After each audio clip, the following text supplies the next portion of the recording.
السلام علیکم ورحمۃ اللہ وبرکاتہ۔ اللہ رب العزت کے فضل و کرم اور عنایت کے ساتھ آج کے سبق اور ویڈیو کا آغاز کرتے ہیں۔ جیسے کہ ہمارے دیکھنے والے ویورز کو معلوم ہے کہ الحمدللہ ہم نے تبارک الذی سپارہ شروع کیا ہوا ہے، جو کہ قرآن شریف کا 29واں سپارہ ہے، اور تبارک الذی کی چھٹی سورت جس کا نام سورۃ الجن ہے۔ کل ہم نے سورۃ الجن کا یہاں تک یعنی آیت نمبر 22 تک مکمل کر لیا تھا۔ آج ہم یہاں سے آگے پڑھیں گے۔ سبق کے آغاز سے پہلے اعوذ باللہ اور بسم اللہ پڑھ لیتے ہیں۔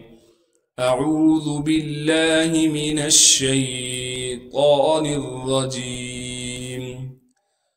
سورۃ الجن مکیہ، بسم اللہ الرحمن الرحیم۔ الا بلاغا من اللہ، حمزہ کو لام سے ملائیں گے اس لیے کہ لام پر تشدید ہے۔ تشدید ہونے کی وجہ سے لام پر تھوڑا سا ٹھہراؤ کریں گے۔ لام کے بعد الف مدہ ہونے کی وجہ سے لام کو ایک الف کی مقدار کھینچیں گے۔ با کو بغیر کھینچے پڑھنا ہے۔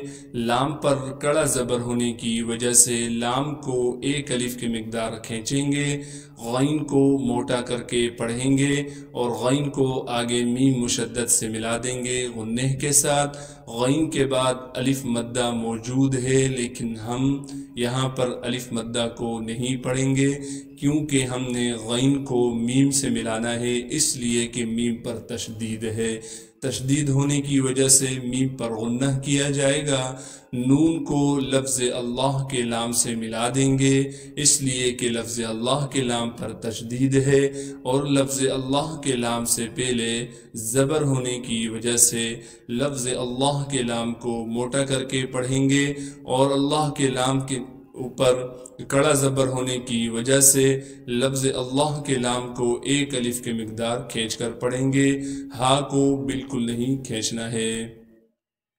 الا بلاغا من اللہ ورسالاتہ، جب ہم وقف کریں گے پھر ہم پڑھیں گے وَرِسَالَاتِهِ۔ واو کو بغیر کھینچے پڑھنا ہے۔ را کو باریک کر کے پڑھیں گے کیونکہ را کے نیچے زیر ہے۔ سین پر کڑا زبر ہونے کی وجہ سے سین کو ایک الف کی مقدار کھینچیں گے۔ لام پر بھی کڑا زبر ہونے کی وجہ سے لام کو بھی ایک الف کی مقدار کھینچنا ہے۔ تا کو باریک کر کے پڑھیں گے۔ ہا کو وقف کی حالت میں ساکن کر دیں گے۔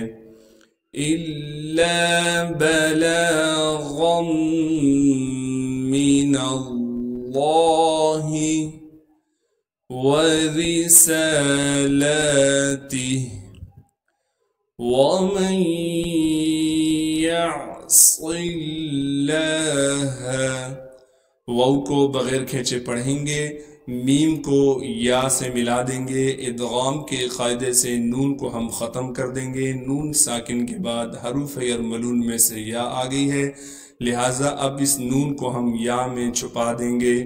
میم کو یا سے ملائیں گے غنہ کے ساتھ۔ یا کو عین سے ملائیں گے کیونکہ عین ساکن ہے۔ صاد کو موٹا کر کے پڑھیں گے کیونکہ صاد موٹے حروف میں سے ہے اور صاد میں سیٹی ادا کی جائے گی۔ صاد کو آگے لفظ اللہ کے لام سے ملا دیں گے۔ لفظ اللہ کے لام سے پہلے زیر ہونے کی وجہ سے لفظ اللہ کا لام باریک پڑھا جائے گا۔ وَمَن يَعْصِ اللَّهَ وَرَسُولَهُ، واو کو بغیر کھینچے پڑھیں گے۔ راق پر زبر ہونے کی وجہ سے را کو موٹا کر کے پڑھیں گے۔ سین میں سیٹی ادا کریں گے اور سین کو واو مدہ سے ملا دیں گے۔ واو مدہ ہونے کی وجہ سے سین کو ایک الف کی مقدار کھینچیں گے۔ لام کو بغیر کھینچے پڑھنا ہے۔ ہا پر الٹا پیش ہونے کی وجہ سے ہا کو ایک الف کی مقدار کھینچیں گے۔ وَمَن يَعْصِ اللَّهَ وَرَسُولَهُ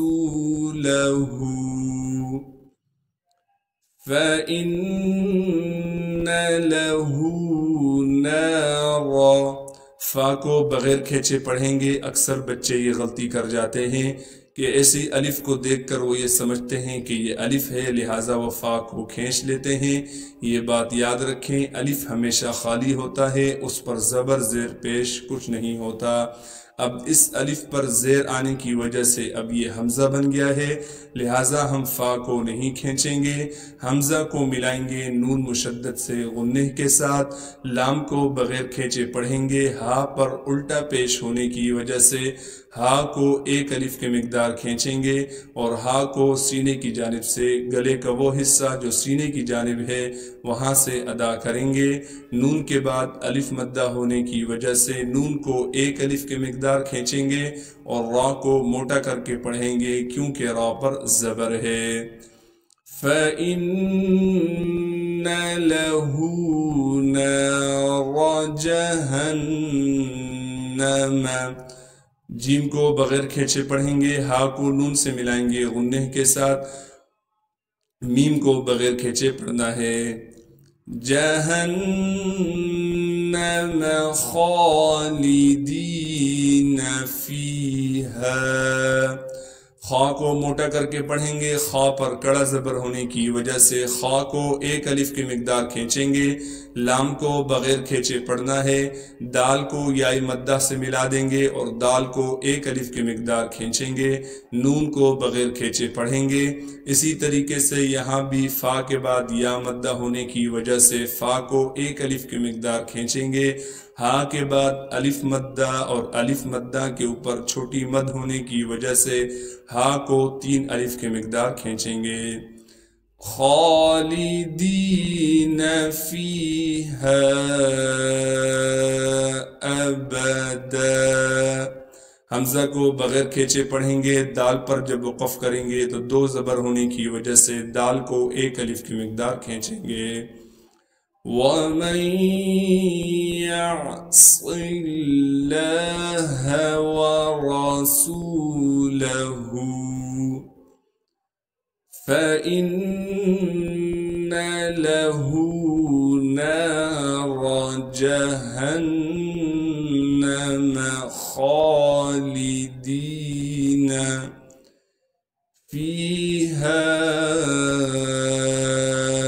أَبَدًا۔ اگلی آیات پڑھتے ہیں، اگلی آیات کو ہم اگلے صفحے پر پڑھیں گے۔ حَتَّى إِذَا رَأَوْا مَا، ہا کو تا سے ملائیں گے کیونکہ تا پر تشدید ہے، ہا کو گلے سے صاف کر کے ادا کریں گے، تا پر تشدید ہونے کی وجہ سے تھوڑا سا ٹھہراؤ رکھیں گے، تا پر کڑا زبر ہونے کی وجہ سے ایک الف کے مقدار کھینچیں گے اور پھر اس کے اوپر مد ہونے کی وجہ سے اب اسے ہم تین الف کے مقدار کھینچیں گے۔ حمزہ کو بغیر کھینچے پڑھیں گے، دال کو باریک کر کے پڑھیں گے اور دال کے بعد الف مدہ ہونے کی وجہ سے دال کو ایک الف کی مقدار کھینچیں گے، را پر زبر ہونے کی وجہ سے را کو موٹا کر کے پڑھیں گے، حمزہ کو واو ساکن سے ملائیں گے۔ حتی اذا رأوا ما یوعدون، یا کو واو مدہ سے ملائیں گے کیونکہ واو مدہ ساکن ہے اور واو مدہ ہونے کی وجہ سے یا کو ایک الف کی مقدار کھینچیں گے، عین کو صاف کر کے گلے سے ادا کریں گے، دال کو واو مدہ سے ملائیں گے کیونکہ واو ساکن ہے اور دال کو ایک الف کی مقدار کھینچیں گے، نون کو بغیر کھینچے پڑھیں گے۔ حتی اذا رأوا ما یوعدون فَسَيَعْلَمُونَ، فا کو صاف کر کے ادا کریں گے بغیر کھینچے، سین میں سیٹی ادا کریں گے، یا کو عین ساکن سے ملائیں گے، لام کو بغیر کھینچے پڑھنا ہے، میم کو واو مدہ سے ملائیں گے اور میم کو ایک الف کی مقدار کھینچنا ہے۔ فَسَيَعْلَمُونَ مَنْ أَضْعَفُ میم کو نون ساکن سے ملائیں گے بغیر غننے کے، حمزہ کو غاد سے ملا دیں گے کیونکہ غاد ساکن ہے، اور غاد کو موٹا کر کے پڑھیں گے کیونکہ غاد موٹے حروف میں سے ہے، عین کو صاف کر کے گلے سے ادا کریں گے۔ فَسَيَعْلَمُونَ مَنْ أَضْعَفُ نَاصِرًا وَأَقَلُّ عَدَدًا۔ نون کے بعد الف مدہ ہونے کی وجہ سے نون کو ایک الف کی مقدار کھینچیں گے، صاد کو موٹا کر کے پڑھیں گے اور صاد میں سیٹی ادا کریں گے، را کو واو سے ملائیں گے غنہ کے ساتھ، ادغام کے قاعدے سے جو را پر دو تنوین ہے اسے ہم ختم کر دیں گے، را کو واو سے ملائیں گے غنہ کے ساتھ، حمزہ کو بغیر کھینچے پڑھیں گے، قاف کو موٹا کر کے پڑھیں گے کیونکہ قاف موٹے حروف میں سے ہے، اور قاف کو لام سے ملائیں گے کیونکہ لام پر تشدید ہے، تشدید ہونے کی وجہ سے تھوڑا سا ٹھہراؤ کریں گے، عین کو صاف کر کے گلے سے نکالیں گے، دال کو بغیر کھینچے پڑھنا ہے، دوسری دال پر جب وقف کریں گے تو دو زبر ہونے کی وجہ سے دال کو ایک الف کی مقدار کھینچیں گے۔ حَتَّى إِذَا رَأَوْا مَا يُوعَدُونَ فَسَيَعْلَمُونَ مَنْ أَضْعَفُ نَاصِرًا وَأَقَلُّ عَدَدًا۔ صدق اللہ العظیم۔ جزاک اللہ خیرہ۔ اللہ رب العزت سے دعا ہے جو آج پڑھا سنا گیا ہے اپنی بارگاہ رحمت میں قبول و منظور فرمائے۔ السلام علیکم ورحمۃ اللہ وبرکاتہ۔ اللہ حافظ۔